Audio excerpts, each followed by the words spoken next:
जय माता जी को कम। मैं राज सिंह सोलंकी, ठिकाना दाखिया से, जिला टोंक, आपका इस चैनल में हार्दिक स्वागत करता हूं। आज मैं आपको तलवार के बारे में बताने वाला था। तलवार हमारे लिए कितनी महत्वपूर्ण है और इसका हमारे जीवन में कितना महत्व है। तलवार हमारे, आप सभी जानते हैं कि तलवार हमारे युद्धों से लेकर विवाह तक हर जगह इसका कितना उपयोग रहा है और कितनी महत्वपूर्ण रही है ये। तो आप सभी जानते हैं कि पुराने राजा महाराजाओं के समय से तलवार का बहुत महत्व रहा है और हम इसको आज भी उतना ही महत्व देते हैं जितना उस समय के लोग, उस समय के राजा महाराजा इसको महत्व देते थे। हम तलवार को एक माँ भवानी, माँ जगदम्बा के रूप में मानते हैं, उनकी पूजा करते हैं। जैसे कि आप सब जानते हैं हुक्म कि अष्टमी और नवमी पर हमारे अस्त्र शस्त्र, हमारी तलवार, इन सब की पूजा की जाती है, इनको बहुत सम्मान दिया जाता है।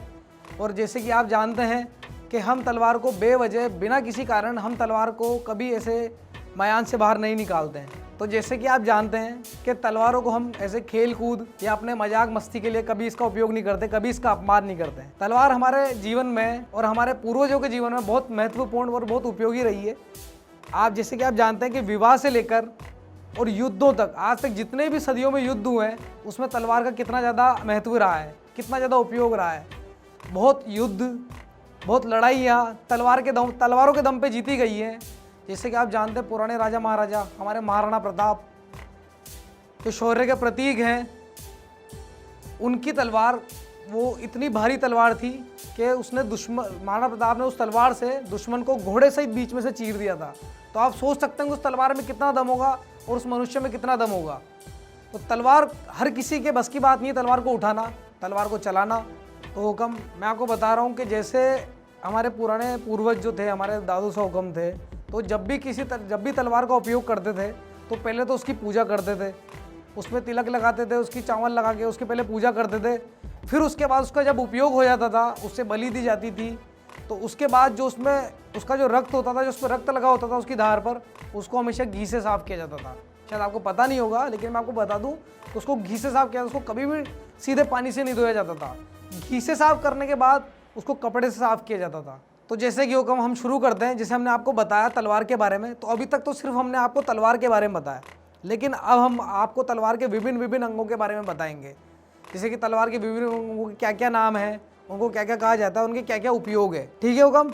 तो जैसे कि मैंने आपको बताया था तलवार के बारे में कि तलवार को हम तलवार के नाम से जानते हैं, लेकिन तलवार के अंगों के बारे में शायद ही बहुत कम लोग जानते होंगे कि तलवार के अंगों किस किस नाम से जाना जाता है। तो मैं आज आपको तलवार के अंगों के बारे में बताऊँगा। तो देखिए, यहाँ पे जिस चीज़ में हम तलवार को रखते हैं उसे मयान कहा जाता है। जिस चीज़ में हम तलवार को, ये मयान बहुत तरीके की होती है, मतलब लोग बाग इसको अपने अपने तरीके से बनवाते थे। कोई इसको चमड़े की बनवाता था, कोई इसको मखमल की बनवाता था, अलग अलग तरीके से मयान को तैयार किया जाता था। फिर आते हैं हम तलवार के सबसे ऊपरी हिस्से पे, इसको दूधमाला कहा जाता है। और अगर हम इससे नीचे आते हैं, तलवार के बिचले हिस्से को, बीच वाले हिस्से को नल कहा जाता है। उसके बाद जो तलवार का मोटा हिस्सा होता है, मतलब धार के दूसरी साइड वाला, उसको पेटा कहते हैं, पेटा। फिर हम आते हैं धार वाली साइड से। धार वाली साइड तो आप सब जानते ही हैं कि इसे, जिस साइड से हम इसको उपयोग करते हैं उसको धार कहते हैं। फिर आते हैं हम तरीके से, तलवार की धार उतरते जाती है नीचे, तो उसका दूसरा हिस्सा मोटे होते हुए चलता है, उस मोटे हिस्से को हम पिपला कहते हैं। फिर हम आते हैं नीचे, सबसे कोने वाले हिस्से को, सबसे निचले हिस्से को हम कहते हैं चूक, उसका दूसरा नाम है टोंक भी बोलते हैं उसे हम। ठीक हो कम। तो मैं अब आपको बताने वाला हूँ तलवार के सबसे ऊपरी हिस्से को हम मोगरा कहते हैं। मोगरा पुराने लोग बाग, पुराने राजा महाराजा से अपने हिसाब से, कोई चांदी का, कोई सोने का, कोई इसमें हीरे जड़वा देता था, मतलब अलग अलग तरीके से इसको बनवाया जाता था। फिर आते हैं इसके निचले हिस्से पे, इसको कहते हैं कंगनी। कंगनी से नीचे जो हिस्सा आता है उसे कहते हैं फला। ये गोल आकार का होता है, कटोरी के जैसा। फिर आते हैं हम इसके निचले हिस्से पे, जो फला के जस्ट नीचे वाला हिस्सा होता है, बिल्कुल नीचे वाला हिस्सा होता है, उसे कहते हैं कंठी। ये फला से जुड़ी ही रहती है। अब हम आते हैं इसके निचले हिस्से पे, जो मेन हिस्सा है, जहां से हम तलवार को पकड़ते हैं।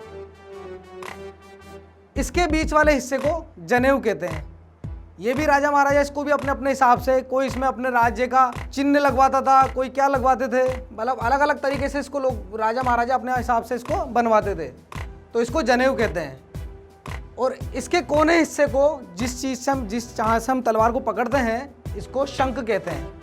शंख जहाँ से हम तलवार को हमको पकड़ाई में आती है वहाँ से इसको शंख कहते हैं। इसके बाहर हिस्से को, इसको भी राजा महाराजा अपने हिसाब से, कोई इसमें शेर का, कोई बाघ का, अपने अपने हिसाब से इसको परच को बनवाते थे। इसको परच कहते हैं। ये हमारे तलवार को पकड़ते हैं तब ये इसको मजबूती देता है। मतलब कहने का मतलब कि अगर हमारा हाथ स्लिप होता है तो इसको रोक के रखता है। ठीक है, अब हम आते हैं इसके निचले हिस्से पे। ये पूरा सोने का बनता था। पुराने राजा महाराजा या जो भी कोई हुआ करते थे पुराने, वो इसको सोने का बनवाते थे पूरा, या सोना या चांदी। अब मैं आपको बताता हूँ, इसको कहते हैं कोना। जो हिस्सा होता है तलवार का, ये साइड वाले हिस्से हैं, इसको ठोला कहते हैं, ठोला। अब हम आते हैं नीचे, ये पूरा चांदी का हिस्सा है, इसको कहते हैं नथनी। ये जो बीच वाला हिस्सा है इसे कहते हैं नथनी। तो हुक्म आप जानते हैं कि इसको नथनी कहते हैं। फिर हम आते हैं, फिर आ जाती है यहाँ से नीचे चालू हो जाती है मयान। मयान का जो ये हिस्सा है, ये पुराने राजा महाराजा इसको सोने का, चांदी का भी बनवाते थे इसको, और उसमें अलग अलग प्रकार की डिजाइनें अपने हिसाब से बनवाते थे।